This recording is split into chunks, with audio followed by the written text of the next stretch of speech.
Good morning dear students. आप सभी का इस एजुकेशनल यूट्यूब चैनल पर हार्दिक स्वागत है। प्यारे विद्यार्थियों, पिछले वीडियो में हमने कुषाण शासक कनिष्क की उपलब्धियों की चर्चा की थी और आज हम मौर्योत्तरकालीन समाज की चर्चा करेंगे। मौर्योत्तर काल वह काल है जो मौर्यों के बाद का जो काल है, जिस काल में शुंग, कण्व, सातवाहन और कुषाण साम्राज्य हुए हैं, वो काल मौर्योत्तर काल माना जाता है। तो इस काल में भी जो समाज है वो पूर्व के समाज की भांति उसमें भी निरंतरता बनी रही और समाज में 4 वर्ण थे: ब्राह्मण, क्षत्रिय, वैश्य और शूद्र। समाज में ब्राह्मणों की श्रेष्ठता स्थापित हुई। इस काल में ब्राह्मणों को धर्म के साथ साथ राजनीति में भी श्रेष्ठता प्राप्त हुई। शुंग काल और सातवाहन काल जैसे इसका उदाहरण है हमारे सामने। और उन्होंने समाज में वर्ण व्यवस्था का संरक्षक भी कहा गया है। वैश्यों की कृषि, व्यापार, वाणिज्य उन्नति होने से वैश्विक स्थिति में भी सुधार हुआ। इस काल में शूद्रों की स्थिति दयनीय हुई, क्योंकि प्रारंभिक स्मृतिकारों के अनुसार ब्राह्मणों को शूद्र द्वारा दिया गया स्पर्श किया गया अन्न किसी भी स्थिति में ग्रहण नहीं करना चाहिए। हालांकि वैश्य एवं शूद्रों के बीच अंतर बहुत कम रह गया था।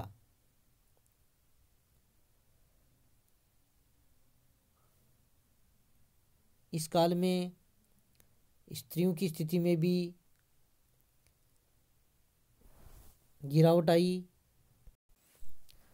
स्त्रियों की स्थिति में गिरावट आने के कारण मनु जैसे धर्मशास्त्रकारों ने भी महिलाओं के लिए वर्ण नियम को और कठोर बना दिया।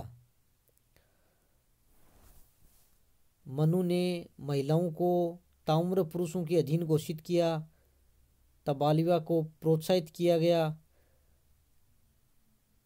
और महिलाओं को संपत्ति के अधिकार से वंचित किया गया। तो इस प्रकार मौर्यकालीन समाज में स्त्रियों की स्थिति में सुधार नहीं हुआ बल्कि गिरावट हुई। वर्ण संकर जातियों में वृद्धि होना। इस काल में अनगिनत वर्ण संकर जातियां उत्पन्न हुई। मनुस्मृति में 60 वर्ण संकर जातियों का उल्लेख है।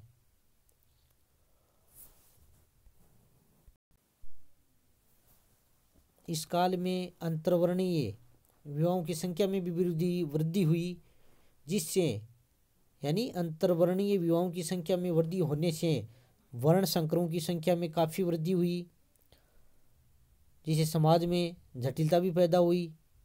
बुद्ध काल में जहाँ 11 वर्ण संकरों की संख्या मिलती है, यानी वर्ण संकर जातियों की संख्या 11 मिलती थी, जो कि मनुस्मृति में 60 के लगभग बताई गई है।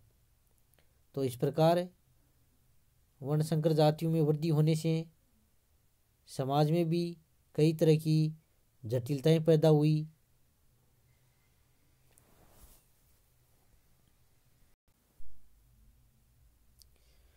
विदेशियों का आगमन तथा भारतीय समाज में इनका सम्मिश्रण।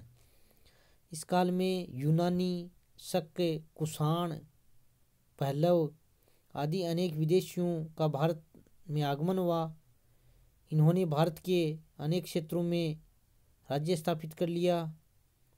प्रारंभ में इनसे दूरी बनाते हुए इन्हें मलेच्छ कहकर इनकी निंदा की गई, लेकिन जब उन्होंने भारतीय समाज एवं धर्म को लेकर उदारता दिखाई तब उन्हें वर्ण व्यवस्था में शामिल कर लिया गया।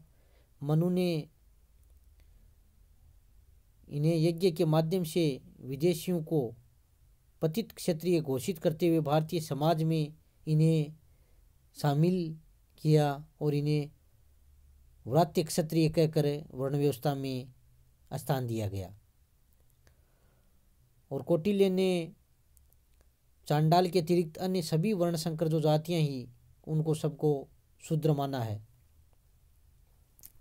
इस प्रकार ये भी एक मौर्योत्तर काल में नयापन था कि विदेशियों का आगमन और भारतीय समाज में इनका सम्मिश्रण हुआ। वर्ण व्यवस्था में तनाव तथा कलयुग के संकट की अवधारणा का उदय।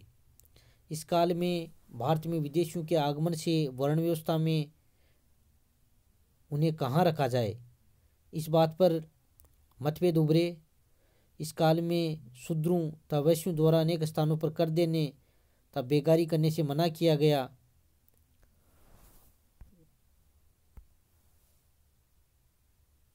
तथा वर्ण व्यवस्था के जो सैद्धांतिक नियम बने थे जिससे उनकी अवहेलना हुई, उससे सामाजिक तनाव भी उत्पन्न हुए और वर्ण व्यवस्था के परंपरागत नियमों को टूटता हुआ देखकर इस काल में मनु जैसे व्यवस्थाकारों ने इसे कलयुग के संकट का भी नाम दिया और पहली बार ब्राह्मण धर्म में 4 युग सतयुग, त्रेता, द्वापर और कलयुग की संकल्पना भी स्थापित हुई।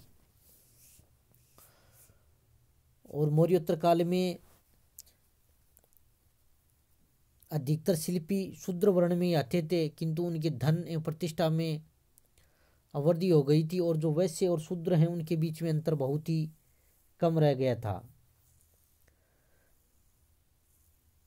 मनुस्मृति में यह भी कहा गया है कि पवित्र धार्मिक संस्कारों तथा ब्राह्मणों की अवहेलना करने के कारण ही यवन, शक, पहलव आदि जातियां धीरे धीरे शूद्रों की स्थिति में गिर गई हैं। इस प्रकार मौर्योत्तरकालीन समाज में पूर्व की समाज की जो व्यवस्था थी उसके साथ साथ अन्य कई नए परिवर्तन भी हुए, जैसे वर्ण संकर जातियों में वृद्धि होना, विदेशियों का आगमन और इनका भारतीय समाज में सम्मिश्रण, वर्ण व्यवस्था में तनाव पैदा होना।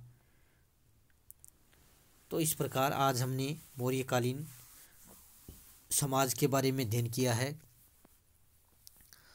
और आप जो होम असाइनमेंट के लिए जो आपको क्वेश्चन दिए जा रहे हैं उनको भी आप हल किया करो और वीडियो को सुनने के साथ साथ इनके आप नोट्स भी बनाया करो। इसी के साथ साथ बहुत बहुत धन्यवाद।